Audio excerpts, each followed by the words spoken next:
right, so we'll continue our conversations with a delegation that came from Zimbabwe to visit Botswana, looking obviously for opportunities of working together or maybe setting up here, we never know, or maybe wanting you as a Botswana to go over to Zimbabwe. But the whole thing is to highlight how we can fit into the Zimbabwean market. We have our own impressions of Zimbabwe, and I think I shared those earlier.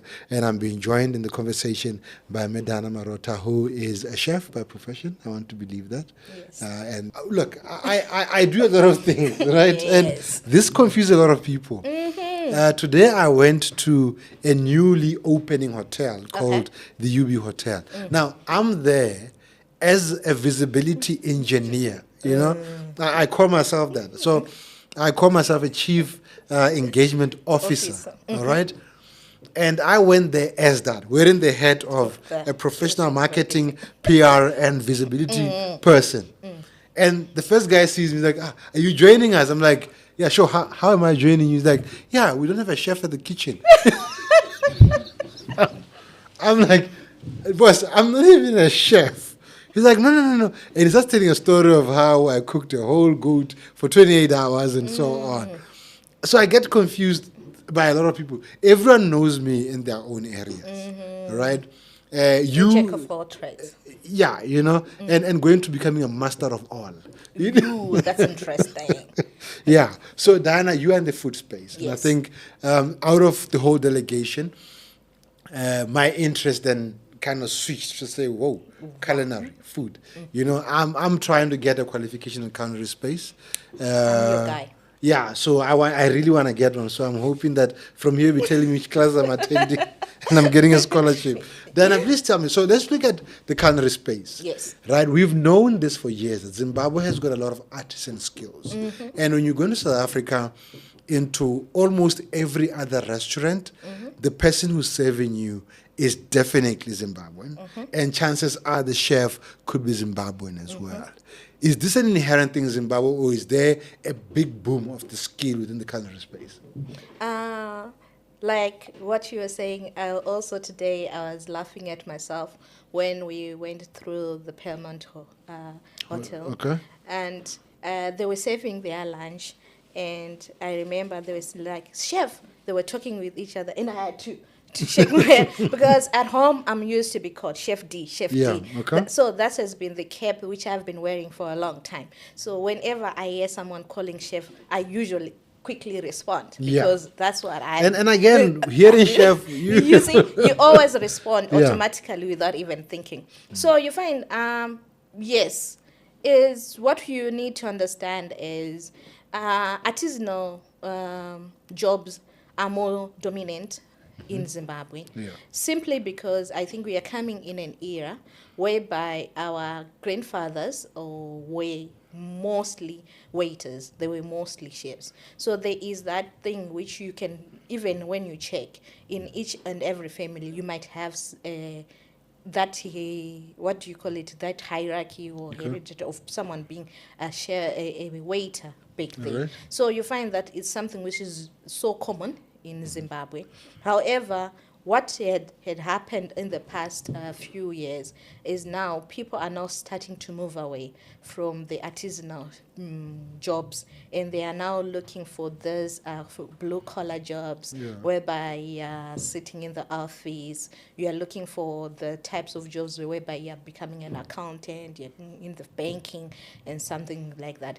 But however, we are also starting to see that we are now starting slowly to go back to our general careers, which is now in the food industry, because we now really now understand it much better than our grandfather. Like I can say my grandfather was a waiter, and growing up we used to go at his workplace, and that's how I think my love for food developed, because you would find almost every weekend we'll go at his workplace, and when we sit there and you're looking at the scenery, you're looking at the food, it was just a good space, and generally I felt love with food. But however, you look at the generation of my dad, they were against this whole idea of us getting into the industry, because for them, our grandfathers, their rank was just being a waiters and not progressing to be the executive chefs. So this is now the space which we are coming in, and we want to occupy those space, because you find that back then these big positions were occupied by the whites. But now we are coming in, we are now starting to take the space, and we are now more educated. We now understand culinary better, and we are actually doing quite well in that industry. All right. So, but we look at Zimbabwe, and I'm going to have a contrast between Botswana and Zimbabwe, right? We don't have that kind of artisanal culture. I don't know, for some reason, when Botswana came into becoming a Botswana, the focus was fill up the public service positions, and that meant white collar tie jobs. And when you look at the Zimbabweans that I meet, like a lot of them have gone through some form of a TVET education. We don't. TVET for us, like, you failed in life, all right? And chefs in Botswana are not, they feel important. The Chefs Association. And these guys to me are very important because whenever I'm around the chefs, I get an inspiration. However, when you're a chef, it's like, the guy who cooks, you know what I mean? But how do we get people to see that as a good thing to take kids to? Kids now are all looking to go to university and become marketing executive, this, accountant, this. But they're leaving out the opportunity of becoming a chef because we think there's no market. Is there a market? There's definitely a market. Okay. I have to be very honest with you. Like what you were saying, I'll be very honest with you. For me, I also did the expected route in education. I did my A-levels, I went to university. I didn't do culinary arts. I did something totally different. But after coming from university, you have high hopes. You're saying, I'm a degreed person. Maybe I'm going to get a job quite easily. But then when you get into the space, you start to realize that it's oversaturated. Or you get to be given those type of response whereby you're being told maybe you're over qualified for this type of job. So you get frustrated because now you have a degree which you're just putting on the walls. So the next thing that I asked myself is, what is it that I really love? What is it that I'm really passionate about? So the next thing that I did, I went for a culinary school so that I could really understand. I had the opportunity in Zimbabwe. I will have to be very honest with you. There is a rush of short courses. So they are short courses, or what we call master classes. So you'll find someone will go for a master class for a week. They will be taught all the skills, how to make a cake, a wedding cake. And afterwards, you'll start seeing people posting Facebook, Twitter, TikTok, that sort of thing, that they're already doing cakes. But then I had a very good mentor. Someone told me that, D, you love culinary. You're educated. Why would you want to do a master class? Because with master class, it's just a short course. You're not going to learn the basic. You're not going to learn everything. You're going to find that maybe after a year or so, you will become irrelevant because some of the skills you would have been taught would have been advanced. So why not go to culinary? Get the basics, understand what culinary is, then you can take it. So personally, I didn't know there was what we call a culinary school. So I went to a culinary school. When I went to culinary school, that's when my world was broadened. That's when I started to realize that, no, culinary school, it helps you to understand the basics. You get to understand why you need to do certain things in a certain way. There's a science behind it. You need to understand your products. You need to understand your ingredients. You need to understand why our ingredients are different from Zimbabwe to Botswana, why our ingredients are different from Africa to Europe. They are different. So there's the science behind it because of the location, geographical, the soil, and everything. So you need to understand. So there is science behind culinary. So once you understand some of these things, it becomes easy for you to start be creative in creating certain things. So what we are trying to say now is it's good for people to go to culinary school, because once you get to a culinary school, you get the proper documentation, certification, you'll find that the world suddenly opens up for you.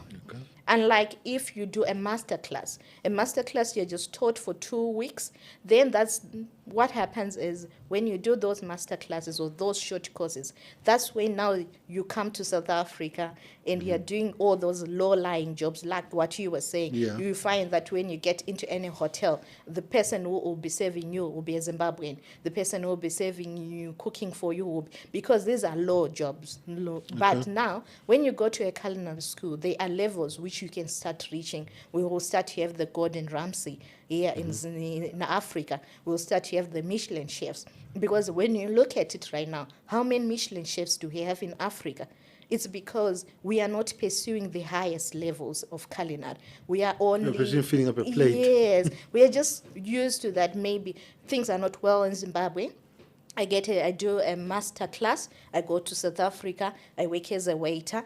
I become a cook. But you remain a cook the rest of your life. Yet there is a potential for you to go and become something bigger. And that's when you start to see culinary now will offer you more opportunities. Like now, because I did the whole process the proper way, I managed to work in big hotels. Now I worked in big hotels. Now I'm starting to get the titles. Now I'm becoming called a pastry chef. From there, I could I become a lecturer. Now, look at me, I've opened my own culinary school because I managed to do the proper way, unlike going for the short courses. So there are a lot of opportunities. I always tell my students at school that even if you are 20 or 30 in this class, everyone has a career opportunity, a job, because when you look at food, it's broad. You can work in hotels, you can work in hospital, you can work anywhere else.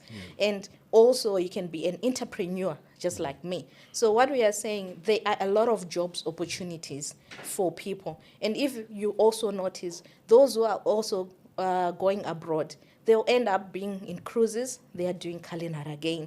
They end up going, working in hotels, and that's the same thing. So there is a broader perspective when it comes to culinary, more jobs, and well-paying for that meat. Yeah, but when you look at, when I think of a chef anyway, so and this is what challenges me, is that the standards that are set in the culinary space are so European and less African.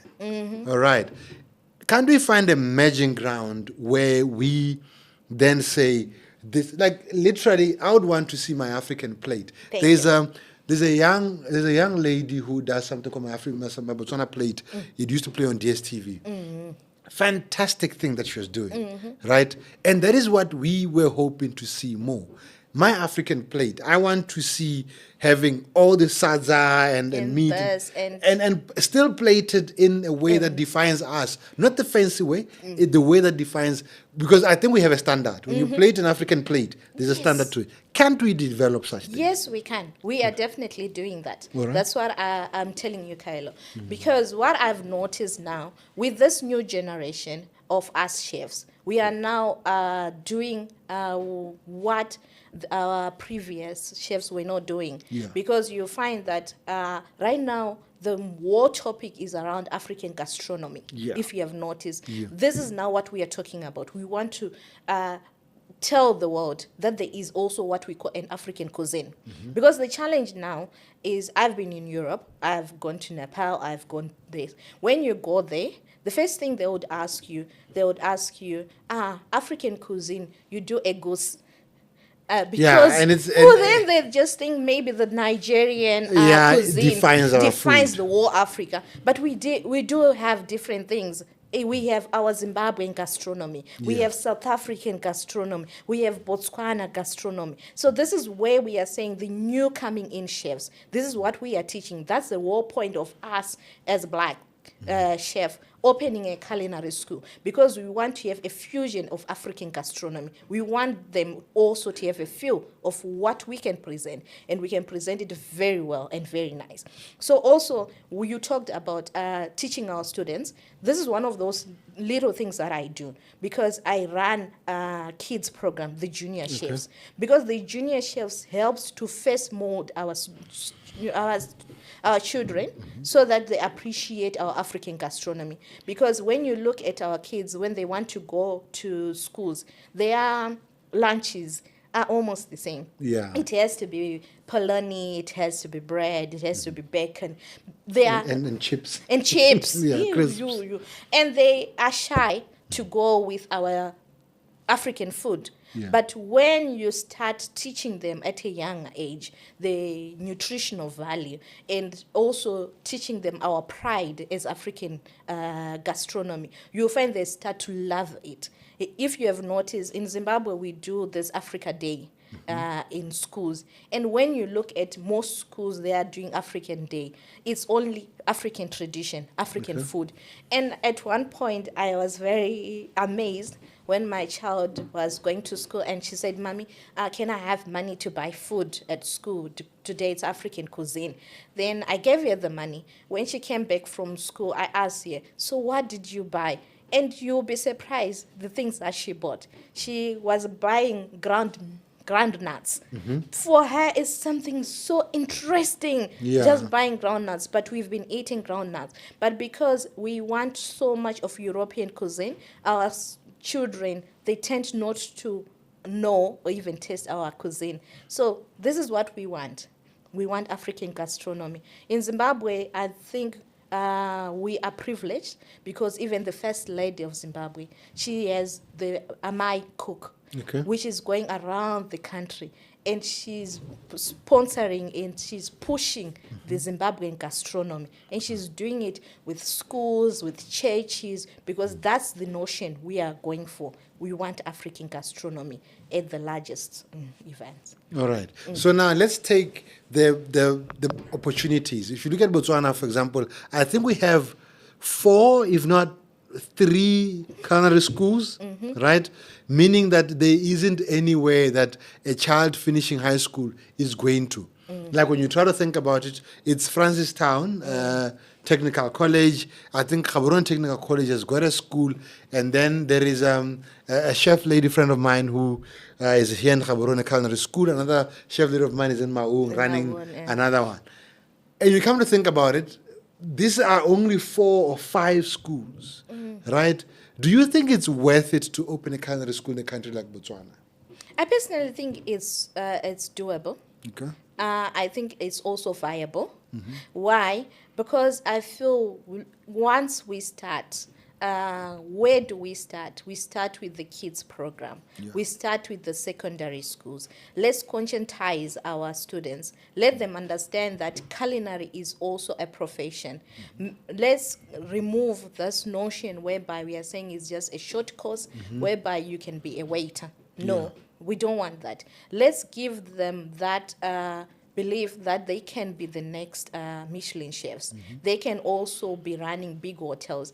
I'm not so sure, but what I have noticed is most countries, when you look at the big hotels and you look at the executive chefs, you find they are foreigners, right? Yeah. Why should we have a foreigner coming to get the highest spot here in culinary, and we are willing to pay a foreigner a lot of money when we can have the Botswanas coming in, running the big hotels, the Hiltons, running all those hotels? It's because they are just lacking the professional course. So when we open a culinary school in Botswana, they write international certification. They get that experience and exposure. I believe in the next 5-10 years, we will be having a different story, because we will see that even in hotels, we won't have those generic meals whereby, you stay at a hotel for a week. By the 3rd day, you're bored by the food because it's the same food,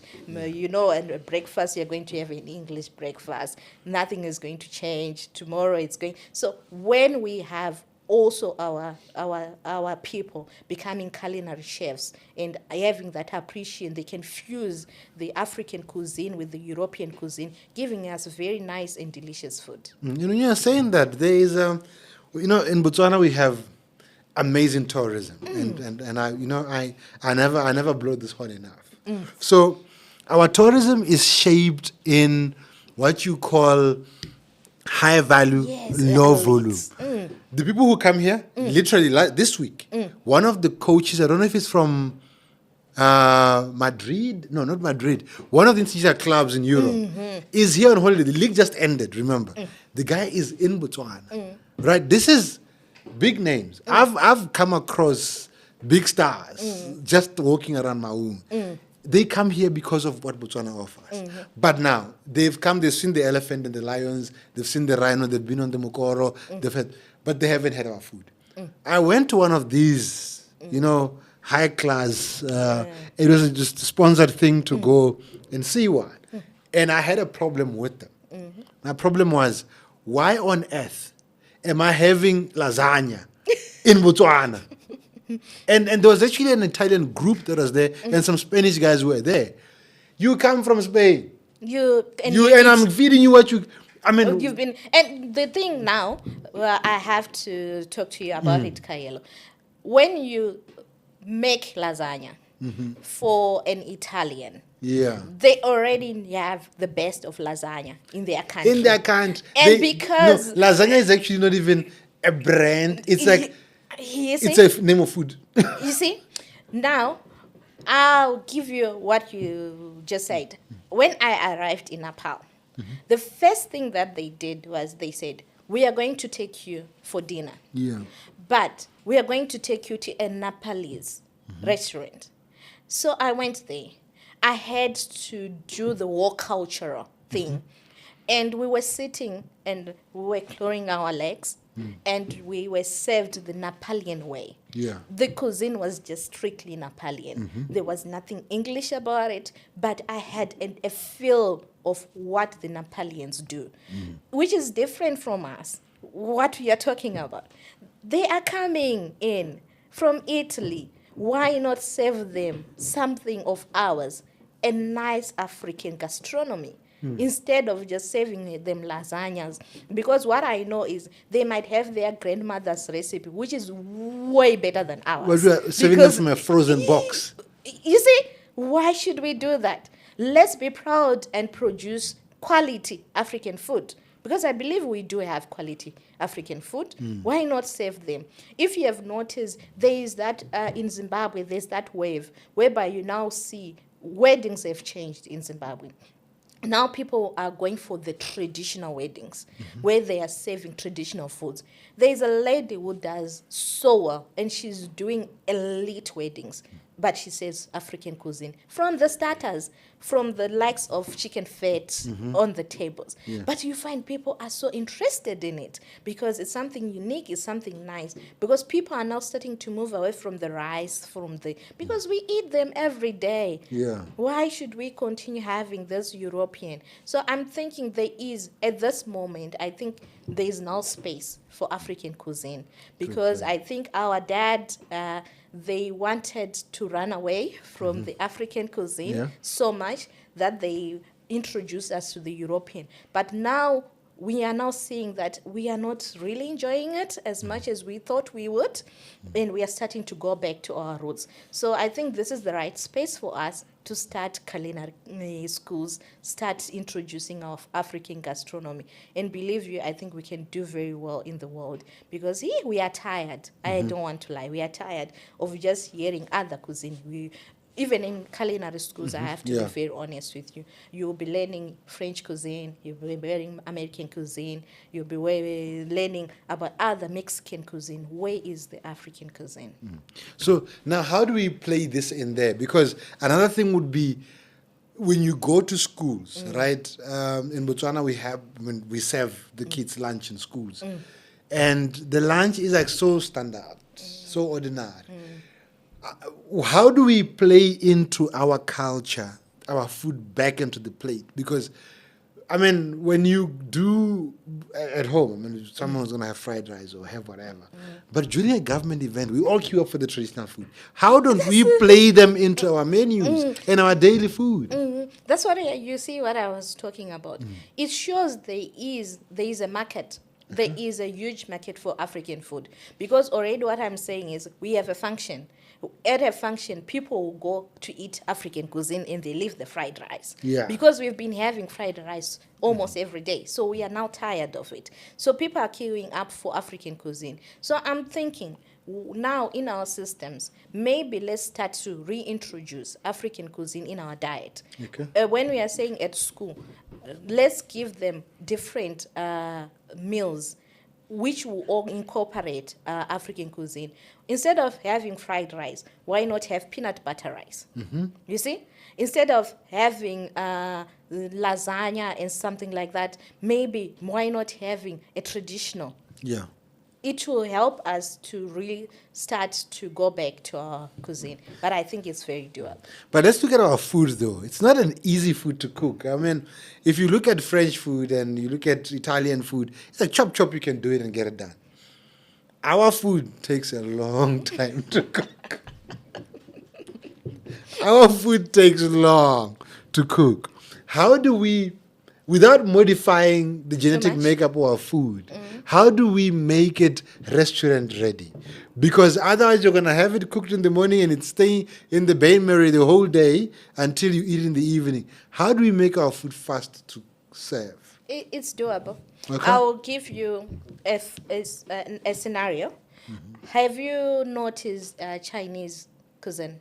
Yeah, of course, they always have leftover rice sitting there. The meat is always pre-cooked. If you do chafan, just, you know. But have you seen that they eat the same kind of cuts which we are also preparing here? No, They very love their legs. They love the heads, the tongues, the what. Have you ever seen? They Yeah. don't really go into this fancy, the steaks, the filet mignon, the what. They go for those cuts that are very difficult to cook, but they have them every day. Yeah. Last week I had like I was saying, we had Africa Day, and I remember we cooked a African cuisine, which was a spread. But do you know that we started cooking at around 8:30? By 11:30, 12, we were serving all the food stuff. We had different things. It's doable. But the thing is now, we just told ourselves that, no, when you're cooking trotters, they need to boil. But there is a nicer way of cooking our trotters, and they will be done within 2-3 hours. Yeah, no, we just believe that, no, you start the fire, No. you put the black pot. It's the war day. No. But it's nicer that way, though. I think there's a social, cultural aspect to it. When you're eating from the pot, there's something about it that heals. I still believe we can still Okay. come up with the same flavors, but we cook them a bit different. Okay. That's it. It's not only about putting on fire. We can just use our nice stoves. We can just use our own clay pots, but we put it in a gas range, Okay. and it comes out very well. All right. So now let's talk about this family food thing, right? Families are moving away from cooking at home. For me, I personally like cooking, so I'll always stand up by the stove. Yeah, That's same the here. kind of person I For am. me, it's therapeutic. You know, but I see a gap in the sense that a lot of these young couples and young people are not really trying to cook. That's why restaurants are booming, right? How can one leverage that in a community? Let's say I'm in Gaborone and I feel people really enjoy traditional food, but I want to sell it, but sell it back to families. Is that a possible thing? But how do we do that? I think it's quite possible. I think I've seen it in Zimbabwe. We now have more local restaurants. Just to name a few, we have the likes of Gala, we have the likes of Feli Nandi, the Nandi Kitchen. I think it's being done very well. And if I am to be honest with you, Kaelo, one of the funny things that I've noticed is you find men in suits going to eat sadza and mabonzo, which is like But that's a man thing, you know. day. And I've seen some of the restaurants which are booming up because they're just going for traditional meals. So sometimes I feel that we are craving for the food, but maybe because one of those things that we tried to run away from was to learning how to cook them. And because we don't know how to cook, that's why we go for fast food. And fast food becomes boring. So you're finding people are now going to this restaurant to buy food, well-cooked food. And you are finding that that's why restaurant business is booming, because now people are going for traditional food. So I think it's doable. What you need is we set up a restaurant that really does local food very well, and people just come in and buy. This is one of the other branches of culinary, which is production. When you do production, people just come and buy well cooked and healthy food without themselves really cooking it. This talk of traditional food is now driving my mind in a different direction. So there's a brand that I'm a part of called Meat on Fire Africa. We do large-scale barbecue and braai events, right? And I'm thinking in there, I've been doing this for 5 years. I get bored by it, right? To a point where I feel I want to infuse. Okay. I want to do traditional food within that space. Yes. So I'm inspired to now say, look, there's braai barbecue, but there's also pot because, hey, that black pot, yo. You see, that's what I'm telling. Because I think we are now doing a lot of festival. I'll take, for example, here in Zim, we now have maybe the Braai Fest, we have the Amateur the Castle Lager, Fest, Braai Castle Fest, Lager. yeah. So we now have a lot of festival, and we have noticed that almost every month or every weekend there's a fest, which is being Zim Fest, Youth Fest. And what I've come to see is now there's now that introduction whereby you can have your braai spit. While we are having it, you can have also the three-legged pot with different African cuisine. I'll tell you, people will buy more of your traditional more than the meat. Yeah, no, they actually do. So a new thing has come up. So since starting Meat on Fire Africa, events curated for us, catering services curated for us. However, along the way, as we grow, we see gaps. Gaps, yes. To a point where we've been consulting for different events around Botswana and some parts of South Africa where someone says, I've got a music festival, but I need a specialized food area. It's never been there. So now it's a new thing. How do we capitalize on it as people who are within the culinary space? And you guys as chefs as well, how can you capitalize on saying it's, let's say, the Zimbabwean trade fair, ZITF, and say we are going to only curate a food experience at the event? Because we are doing that and it's working. I think that's where we are going. I think that's where we are definitely going, because I have seen this is what people, when you look for this music festival, I attended one, and at one given time, the food was finished, and people were forced. Food gets finished in a festival? Like the traditional, the nice the food, nice eaters' food, food. And people were now forced to eat chips and burgers. And hot dogs. And hot dogs, because you find that most of the stands, they'll be serving hot dogs and burgers and chips. And people were queuing up for the generic, the nice food. So I feel that it's a space which we need to explore more. People are coming to the fest, but they also want to eat something nice. So I think it's one of those areas which now let's explore it very well and let's run with it, because people are starting to move away. Beggars and hot dogs, we are now tired. Yeah. So I want to come to Zim. I've been to Zim for an event, and I ate spinach on peanut butter. Nice. It at first it didn't make sense. Yeah. It took me a while to get kind of fold myself to it. And as I went on, I got so addicted that I'm a big fan of cauliflower. So I have this recipe where I do bell peppers, onion, but my sauce, the cream of it all, I obviously put chicken and some beef in there, but the cream is peanut butter based. Peanut butter sauce. How did you guys discover that? That's what I'm talking about. This is like our grandmother cooking. Because you understand the reason why if I have to be very honest, when we are coming from the culinary perspective, what we are teaching the students right now with the LCCI, there is a module which calls Introduction to Food. With Introduction to Food, we talk about the fathers of culinary. We talk about those who discovered culinary industry. So what I've noticed now is when we are looking at the lasagnas and those, they are fathers and they are the mothers who invented those things. Yeah. And those recipe have been going on over and over. And that's the reason why you still find they are still there.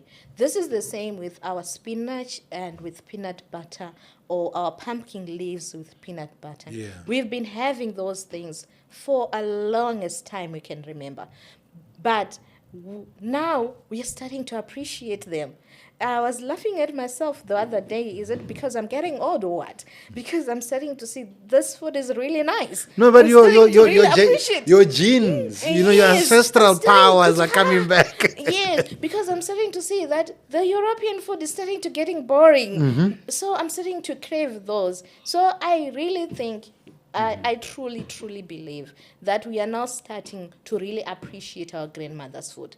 Have you ever seen the Gordon Ramsay? They will always tell you that this is my grandmother's recipe. They Yeah, pattern and- the recipe. Exactly. And it stays within their family, and they guard the recipe so well. You want to cook like him because it's a generic recipe. So that's what we are now doing. Yeah, no, I think my next adventure will be to take a tour of Africa, but I'll start obviously in Zimbabwe, because now I have a friend in the culinary space. I want to learn how we process, like if I slaughter a cow or a goat in Zimbabwe, what actually happens. And because here what we do is we're slaughtering and removing the skin or dressing the animal. We cut every piece there and there, we put in a pot there. In my culture it's called mutobiso. Okay. Everything from the whole cow is in that pot. Yes. I don't know if they do the same in Yeah, we Zimbabwe. do. I would like to see that. I'd like to come through and learn a lot more from Zimbabwean space. As far as food culture is concerned, I've only got hit by the peanut butter. I have a brother-in-law. That guy, he does magic with. There's things that I would not eat Okay. on my own. Yeah. Like after they have slaughtered a cow, they take the blood, then all the other pieces of the cow, they cook it slowly and something like that. When he does that, I don't know how he does it, but it's so delicious. But generally speaking, when you ask yourself, I'm eating cow's blood and something like that, it won't make sense. Yeah. You see? So that's what I'm saying. These are what we call generic recipe, which has been passed on from generation to generation. It's high time we start to classify them and pattern those recipes. Believe you me, we'll get there. All right. Let's hope that we'll see a culinary school coming into Botswana. You know? Definitely. All right. We look forward to seeing you again. Thank you very much for your time. Thank you for having me, Kayla. I had All a right. great time.